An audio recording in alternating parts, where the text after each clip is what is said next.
Hey everybody, and welcome to another episode of Cinema Heroes. I'm Justin Speck. I'm Jay Stu.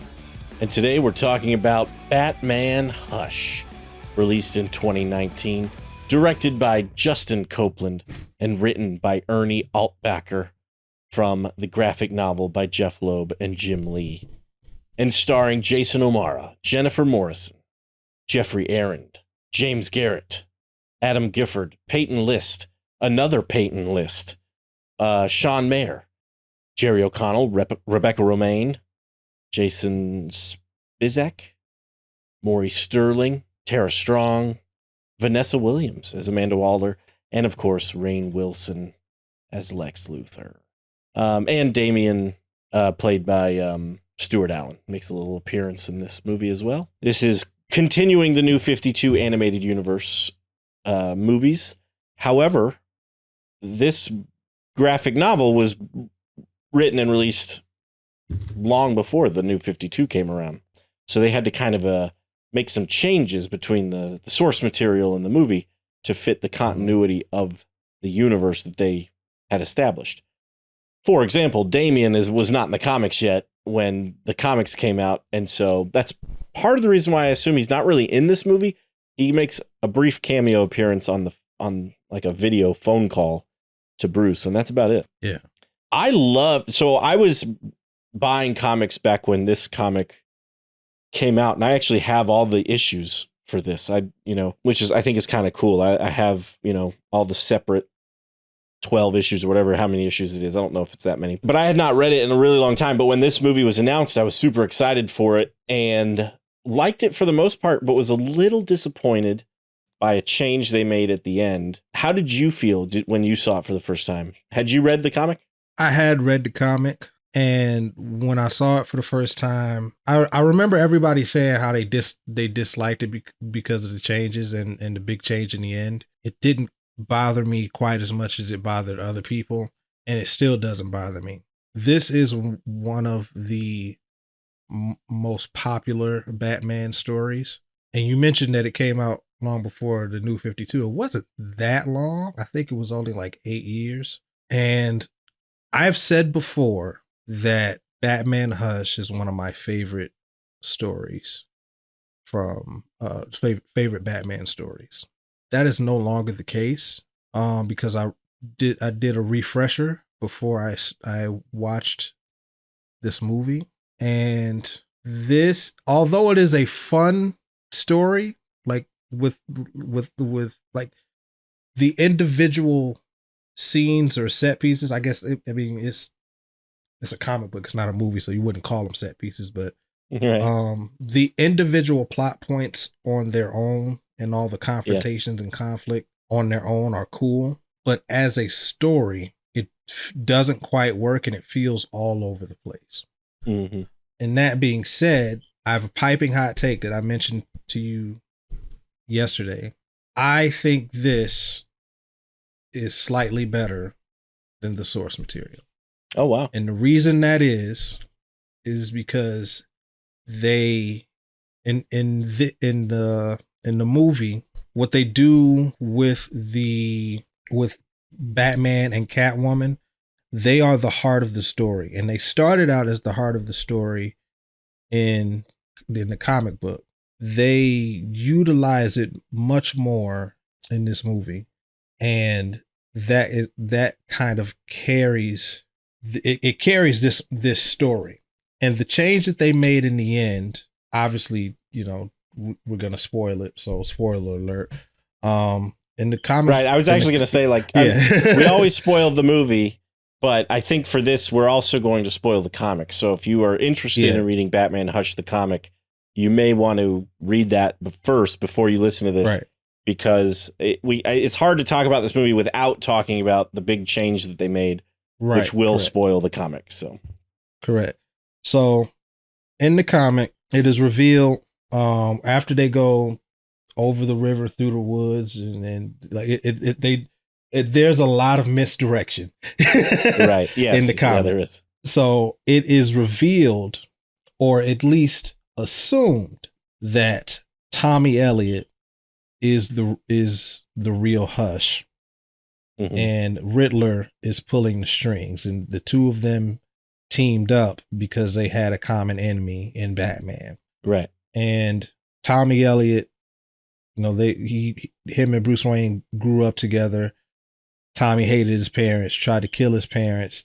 He succeeded in killing his father, but Thomas Wayne saved his mother, and he somehow held that against Bruce for whatever reason. Right.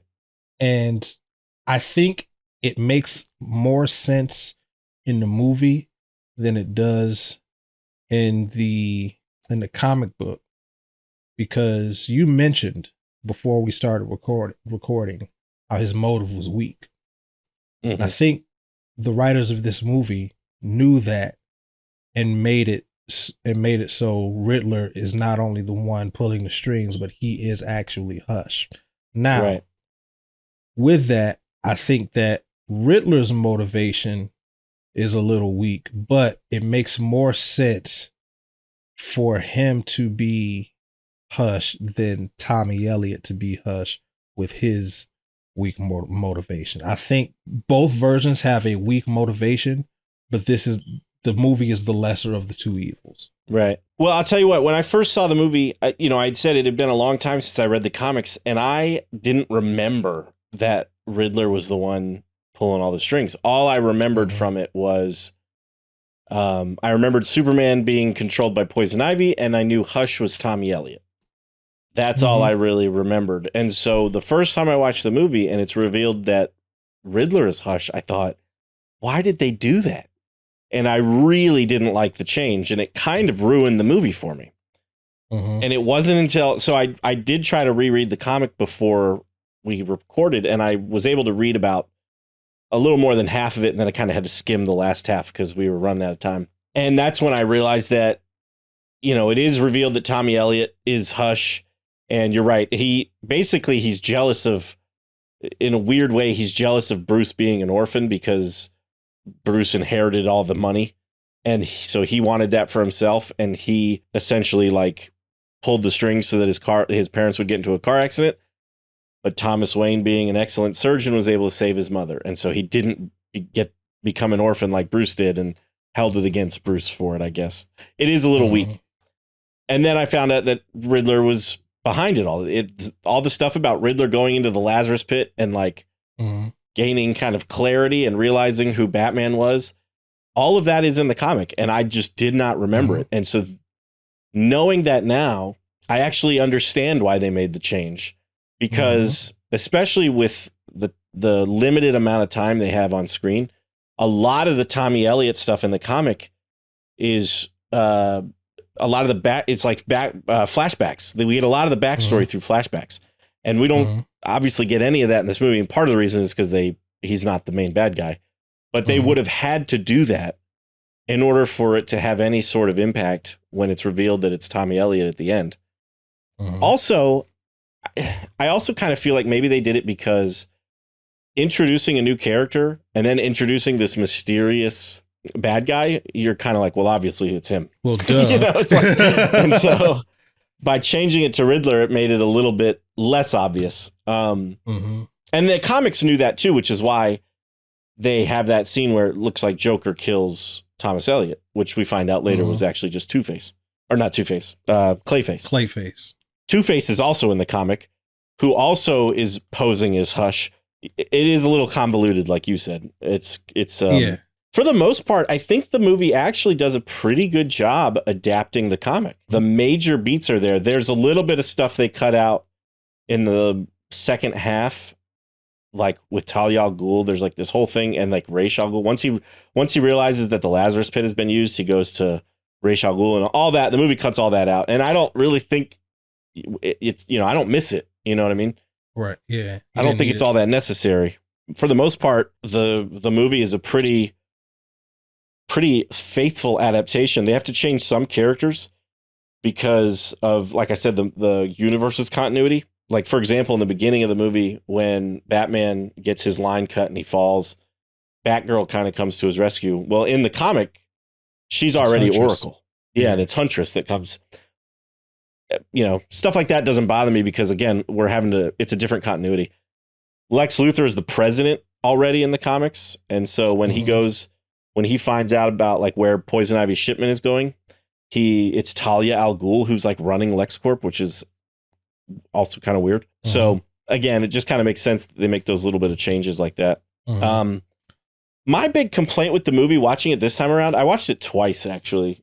I actually had the time to watch it twice. The movie telegraphs a couple of things that I kind of wish they didn't. The comic doesn't do it, and I kind of wish the movie had stuck to the comic a little bit closer in this regard. For example, when Bruce finds out that Ivy is in Metropolis, he goes to Metropolis, and there's a scene with him at the Daily Planet. He's getting interviewed, or he's arriving to be interviewed by Lois Lane. It's not really a necessary scene all that much, but it ends with Clark like watching them walk away and his eyes flash green, which just immediately tells us that he's being controlled by Poison Ivy. And I think it's so much better to have Batman. Like, I wish the movie had just skipped that scene, had him show up in Metropolis, talk to Lex Luthor, find Ivy, and then Superman shows up and we realize, oh, she's got Superman under control. I think that would have been much more impactful rather than having that scene at the Daily Planet and seeing his eyes flash. And then another scene is Hush telling Harley Quinn that Joker has been kidnapped and, I need you to do something for me. I think it would have been cooler to just have them go to the opera, and then Harley Quinn kind of pops up out of nowhere. And she even says in that scene, they've got my joke. They've got Mr. J, and I've got to do this. I've got to kill Bruce Wayne. And so, again, I don't think you really need that scene. Just have Harley show up and say that, or don't say it, and then have Joker show up and have that be, because in the comic, that's how it is. There's that mystery. Did he actually kill Tommy Elliott? He says he didn't, but can you trust the Joker? Yeah. And so, because it's kind of like it's like he literally has a smoking gun. Right. Yeah. But we don't see him shoot Tommy, and right. Even Joker says, like, I've always wanted this. I've always wanted to push you beyond your limit so you would actually kill me, but I wanted it to at least be for something that I actually did. Right. Yeah. So the Joker is like, right. Yeah, the Joker is laughing at the irony of the situation. Right. I do like that scene with the Joker, or Batman just going to town on the Joker and Gordon having to come in and stop him, In the comics, I think is Catwoman that stops him. It's actually so Harley's there. She like hits him over the head. Yeah, I remember that. He takes Harley down and then goes back to trying to like strangle him. Catwoman comes in and tries to stop him, and she's been shot by Harley actually. Oh, like in the movie, she just kind of falls. Yeah, and he I remember that now. Basically punches her in her gunshot wound, which knocks her out from the pain. And he goes back to, so it's like three people try to stop him, and finally Gordon is the one that convinces him not to do it. Yeah, and there's a lot that happens in the comic that I'm very glad that they cut out. Like the whole, again, another spoiler alert, Jason Todd, right, being like Clayface being a fake Jason Todd to like fake being Hush. Like there's so much misdirection going on that it gets confusing and it's a bit unnecessary. And I'm glad that they cut that out. I'm kind of glad they cut out the Harvey Dent stuff too, because that would have been confusing as well. Because in the comic, he reveals himself to the Joker and it's Harvey Dent. So you're like, oh, Hush is Harvey Dent. And then in the next issue or whatever, Hush reveals himself to Batman and it's Jason Todd. And so then you're like, wait, what's going on? And so, it's, I actually like the way the movie does it with having Riddler be Clayface in Arkham, and Batman knows it and like slices Riddler's throat. And then it's Gordon is freaking out. I don't think this is in the, he's like, oh my God. And I don't think this is in the comic, but Riddler or Hush over like an intercom or I don't know, over the piece in Clayface's throat. He was like, that's how I was controlling him. And so then Clayface is free to start attacking Batman and stuff. I like that scene. I thought that was cool. I thought that was a good idea. I agree. like I said, I think this is a little the movie is actually a little better, because it cuts out a lot of the fluff. That being said, there is one thing that I don't think that I still don't think is quite necessary, and that is Superman's involvement in this story. Mm-hmm. They cut out so much that that's one of the things that they had to leave in. Not only, not only for like a runtime standpoint, but it's one of the coolest parts of the source material. Right. But from a story standpoint, it just doesn't need to be there. It's fun. It's just unnecessary. But they had to keep it in because that's like, it has become kind of one of the most iconic Jim Lee drawings, is that Superman, that shot, which I don't know if they recreate that exactly in the movie, but that fight scene is like I said, one of the parts I remember the most about Hush was Superman being controlled by Poison Ivy and fighting Batman. Mm-hmm. So I do feel like they had to include it. So when I watched this the first time yesterday, I had a real hard time actually keeping my attention, the movie had a hard time like holding my attention. And I watched it again today, and I was able to actually focus on it a little bit better, and so I liked it a little bit better today. But it felt a little bit like, I don't know, because there's a detective story element, like he's trying to piece together the clues, and mm-hmm. There's a obstacle in his way every step of the way, and Superman is one of those obstacles. But yeah, I don't know. I wouldn't have cut it out. I like it being included, but I don't know how I would have, changed it or anything. But I don't know. I don't know where I was going with it. I'll probably cut all that out. No, it's like I said, it's a very cool part. It's fun to read. It's fun to watch. In the comic, he has a kryptonite ring. In this movie, he has like kryptonite brass knuckles, which was awesome. Yeah, I think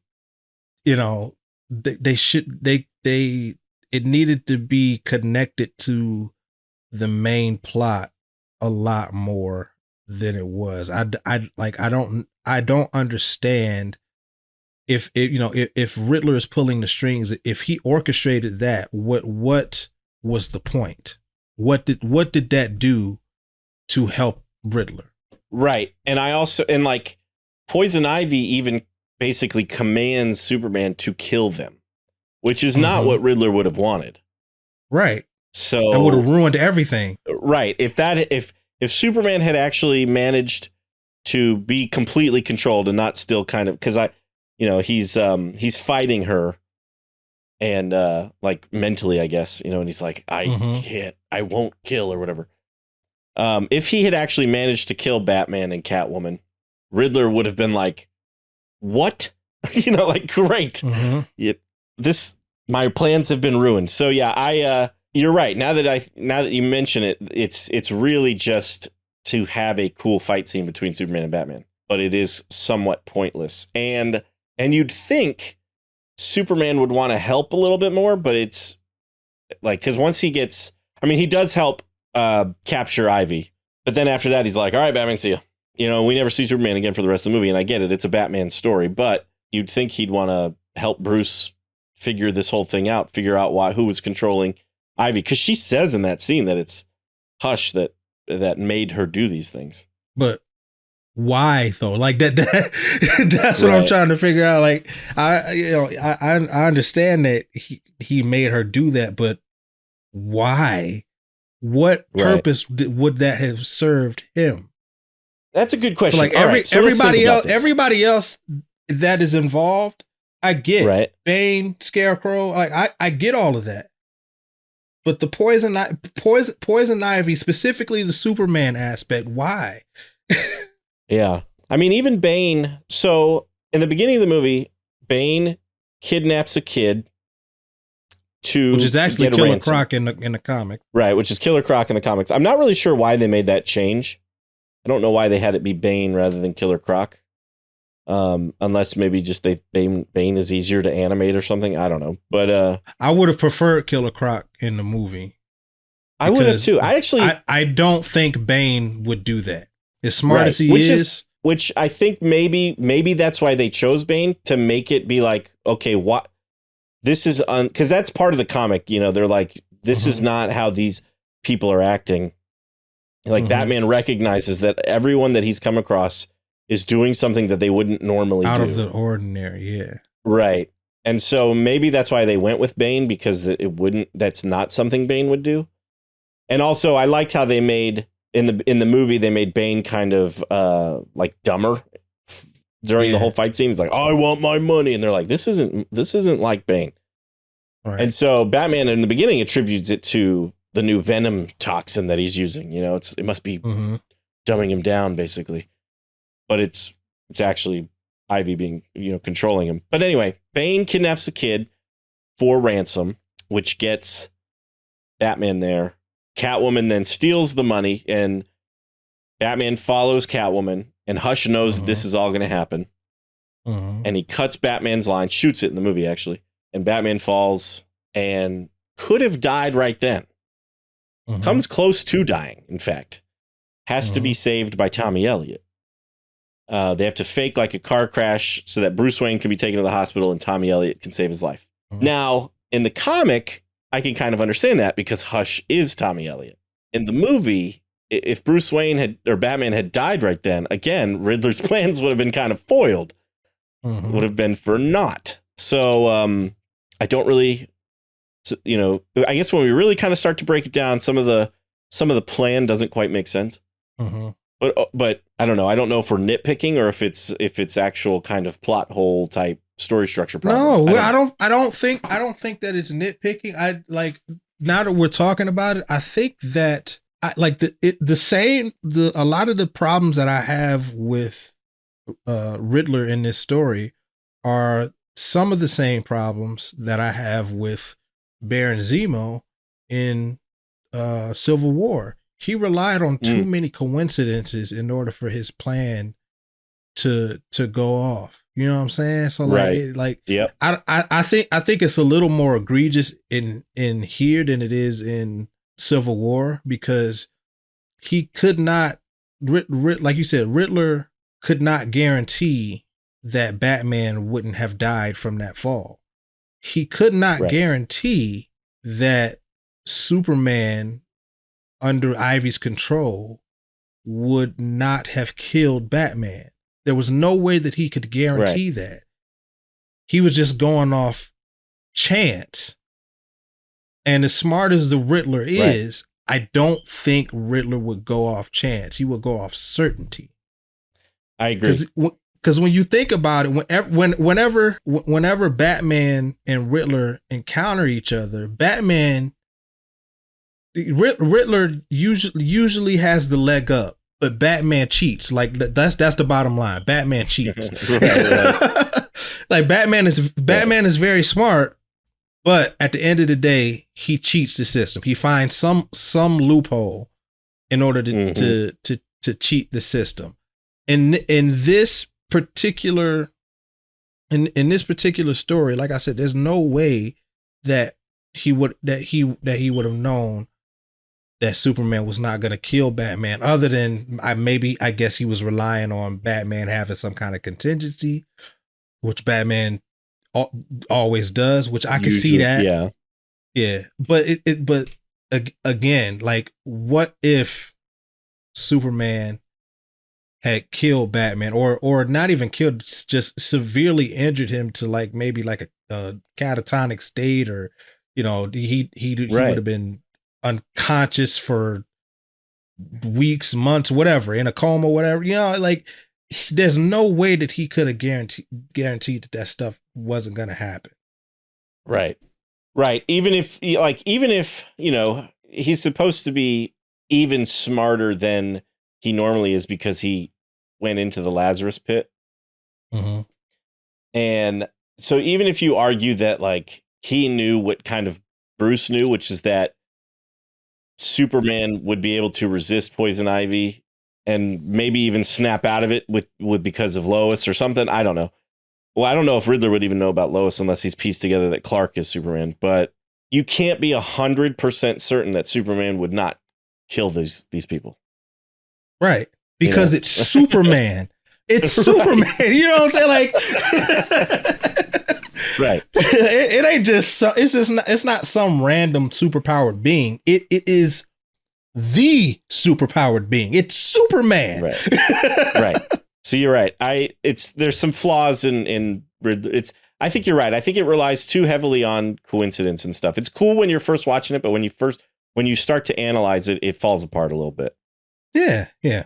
That being said, I still think it's a pretty cool Batman story, and it's a pretty cool Batman movie, and it's got a lot of, I like the cameos from his rogue gallery of villains. We even see, it's actually funny that we see Two-Face now that I remember that Harvey Dent is in the comic, but we see Batman and Catwoman fighting Penguin and Two-Face and Mr. Freeze. I actually wrote my note for that scene was, I guess Damian's been replaced. And then I thought, well, maybe he's with the Titans, because I think, the last couple of times we've seen him, he's been with the Titans. Yeah. I loved that montage of the Bat and the Cat. Because it really makes you think like, yo, like this is actually working. This is gonna work. Right. And yeah. I love Nightwing's reaction when Batman shows up with Catwoman in the Batcave. He's like, he actually did it.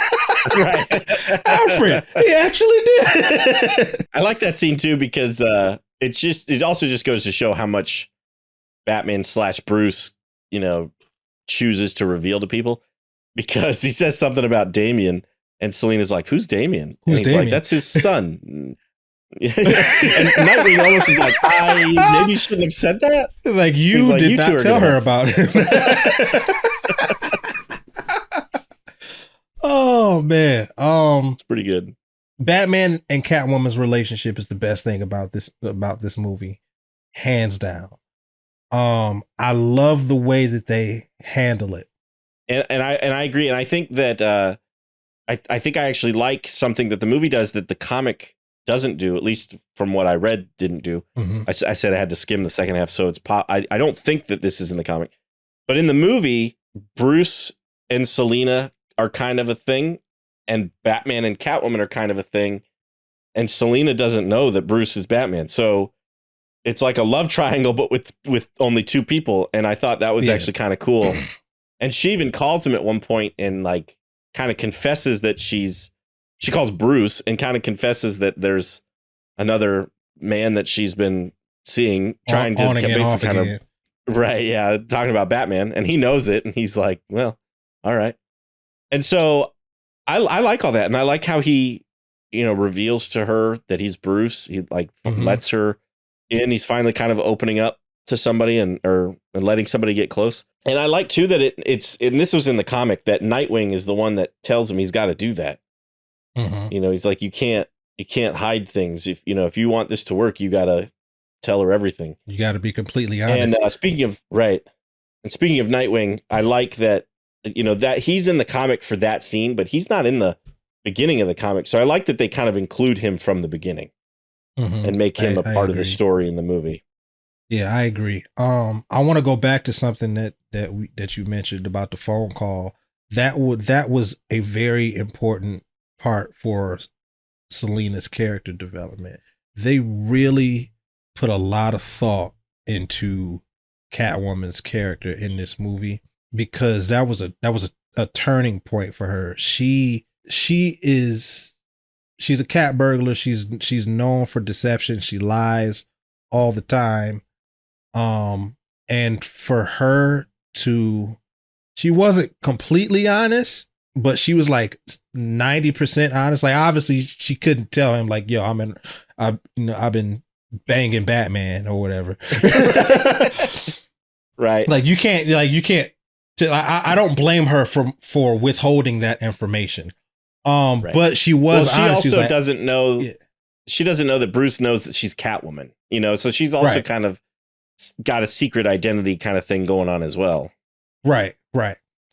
But I do like the fact that she was honest and said there's somebody else that's been on again, off again. I do like you and want to be with you, but that is the reason that I couldn't fully commit to you. And then after that, that was the turning point for her character.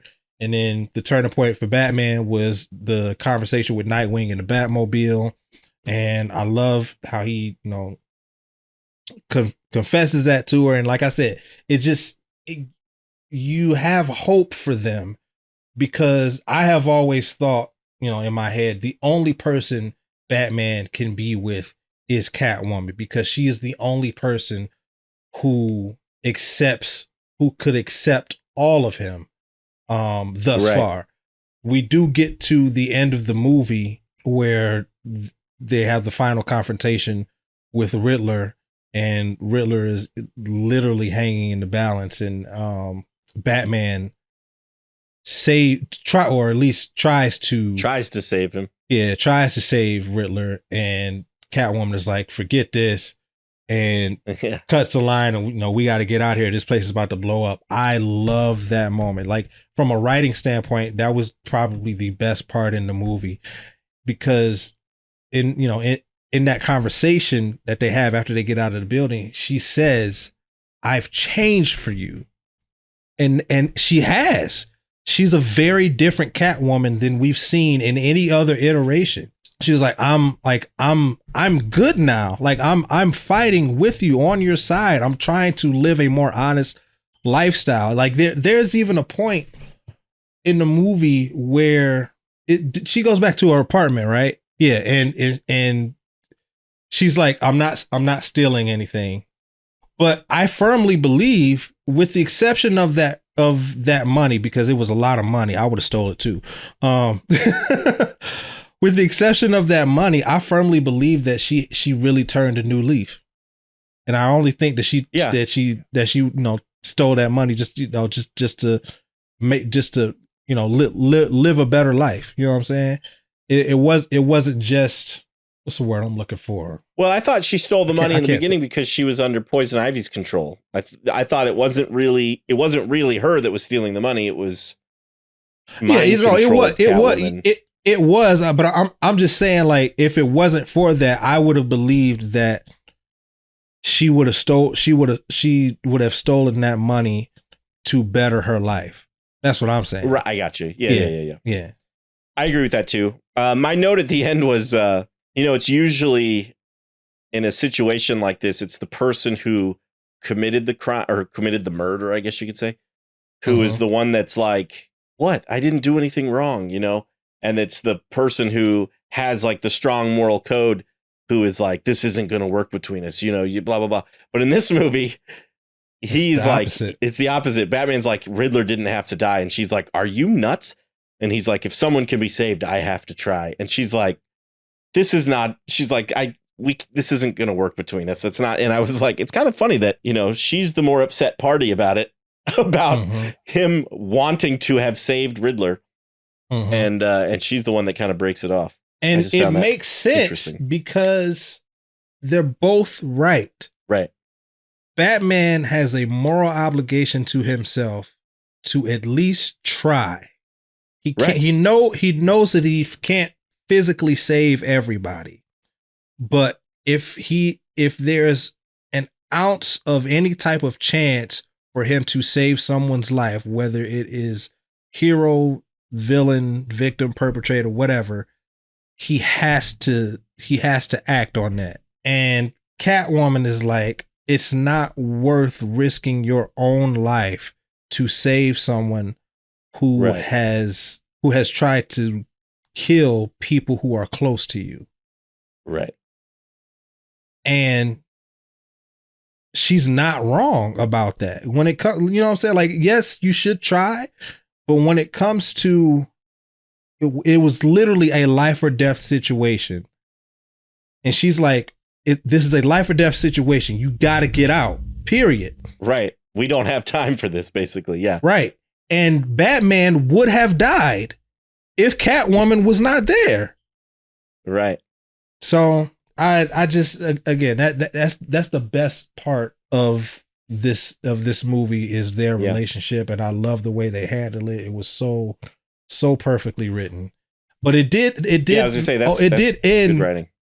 Yeah, it did end on an optimistic note. She didn't say this can never work. She just said, it ain't gonna work right now. Maybe later, right? Maybe when you old and you're not Batman no more. right. Right. But as of right now, it ain't gonna work. Now, in the comic, if you recall, like I said, I skimmed it, so I don't remember. I don't think so. But was Catwoman kidnapped by Hush in the comic like she is in the movie? I don't recall. I don't think so. And I like that being a part of the movie. Although one of my notes is she's locked up, or she's like chained to this scrap metal for a long time. And then while Batman is fighting Hush, she just picks the lock with her claws and escapes. And I wrote, you couldn't have done that earlier. You could have been done that. Right. Yeah, exactly. You could have done that right away, but that's all right. But I like that she's there. I mean, that's part of the whole, and maybe she, in the comic, she just shows up at the last minute or something when he's fighting Hush. I don't remember, but I like that they kind of did that. And like, I like the whole, there's a scene with Riddler basically kind of breaking down.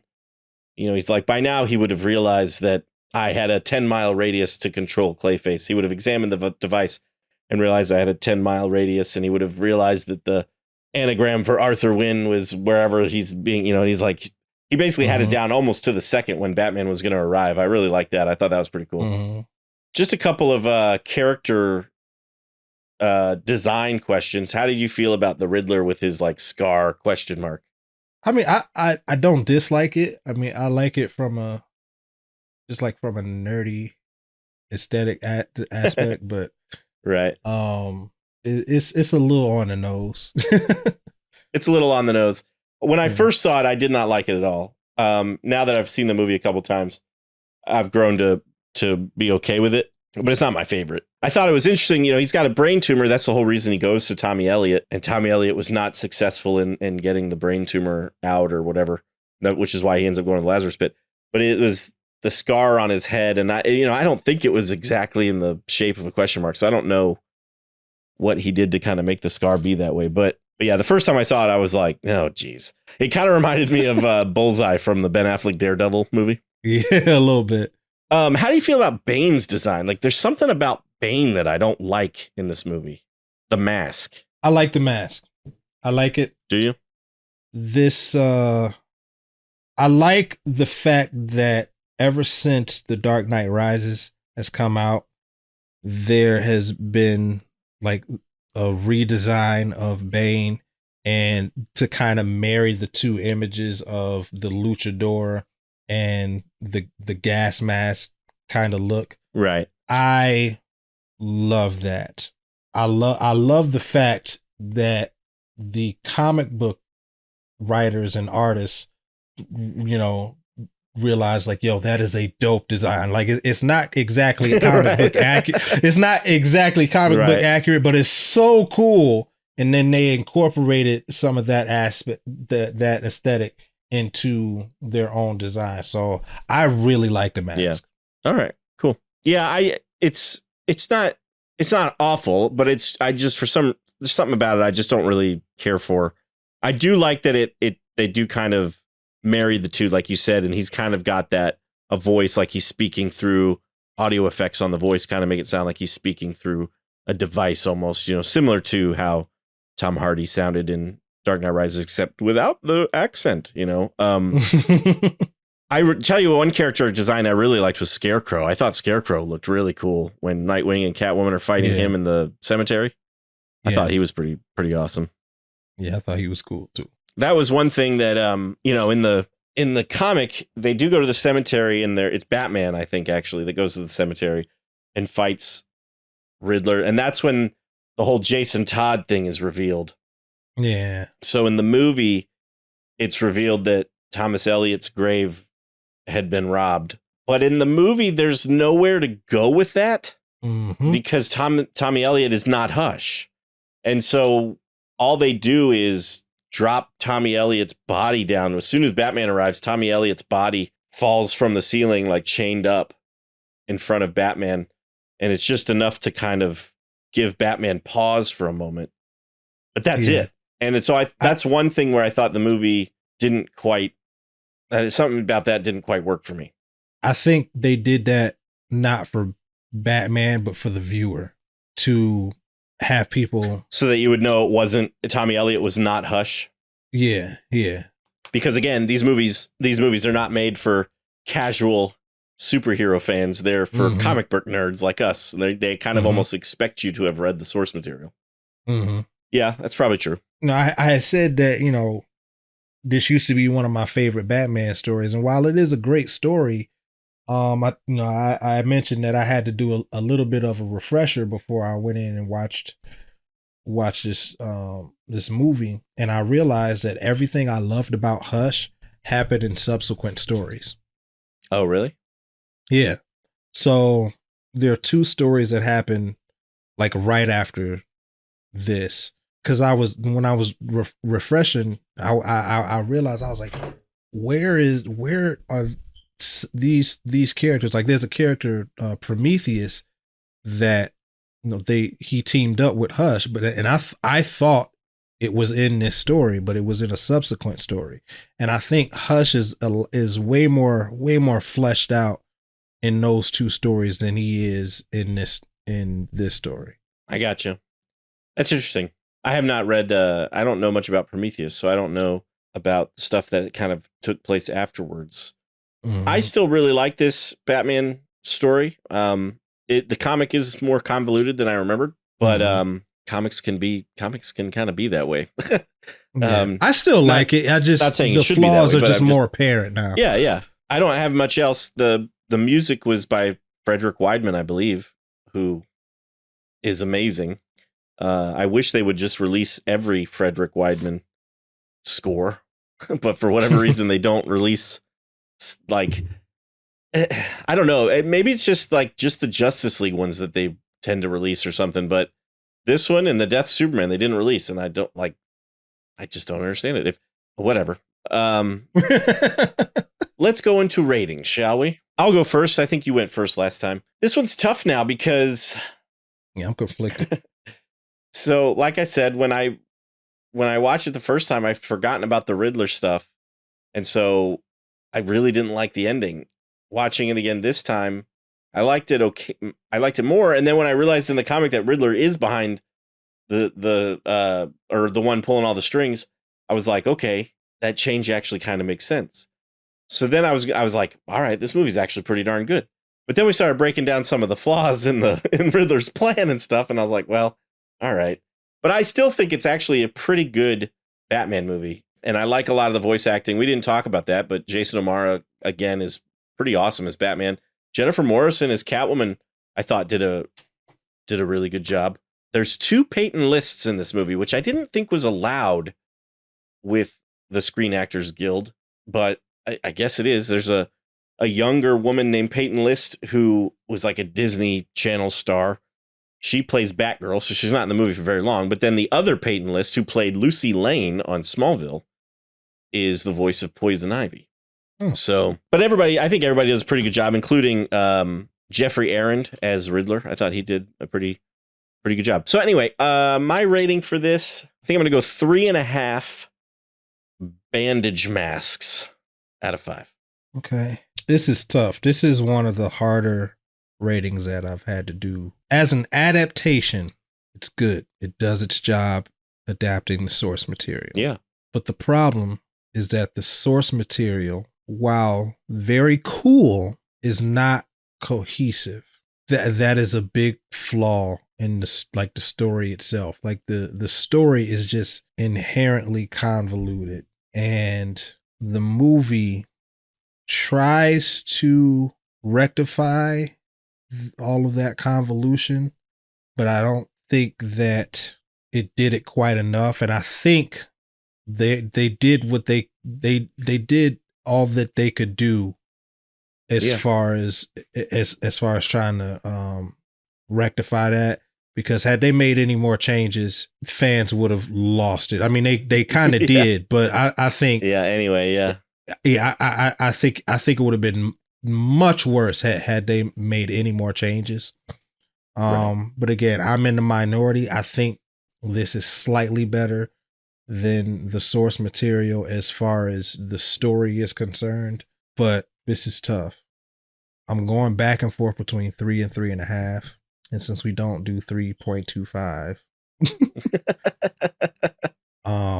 I'm going to give it a strong 3 out of 5 batarangs. 3 out of 5 batarangs. I was thinking the other day, I was like, I need to start coming up with what I'm going to replace the star with while I'm watching the movie. Like that needs to be one of my notes is this. It's going to be, 3.5 this out of, but I never do it. And I always try to come up with it at the moment and always struggle. Yeah, I need to start doing that too. But that sounds about right. I mean, from what you were saying earlier, I think three stars is that's kind of what I was expecting from you. So yeah, that's pretty cool. It's a solid entry. It's not a bad movie by any means. And it's I don't know how often I'll pop it in and watch it, but I think it's worth watching. So yeah, it's not bad. Even the source material is not bad. I don't want people to misunderstand me and say and think that I all of a sudden Stu hates don't Batman like Hush. Yeah, like I don't dislike Batman Hush. It's like I said, it's still iconic just from the stuff that happens in the story. It's just that what happens doesn't make sense. Trying to marry all of these different plot elements, it was tough to do. And I do believe that they did the best that they could, but it just, I think from the start, it was just really convoluted. And I think the thing that I dislike about the story is the thing that people love the most is all the misdirection. I think it's too much misdirection. And I think that's why people love this story so much, because there are like 4 plot twists. Right. With Clayface and Jason Todd and Hush and Ridley, it's Harvey Dent. It's like, Harvey Dent. Like it's a lot going on, and it's too much. Yeah. But like I said, it's still cool. Still got some great stuff. It's got a great Batman versus Superman battle. And it's got some of the most iconic comic panels in DC. Superman holding Batman worth by reading. Yeah. For Jim Lee's art alone, I think it's worth reading. Yeah. Even the Batman and Catwoman kiss on the rooftop is iconic. Right. Yep. They even put a version of that in the Batman, which I appreciate. Right. Yeah. It's very true.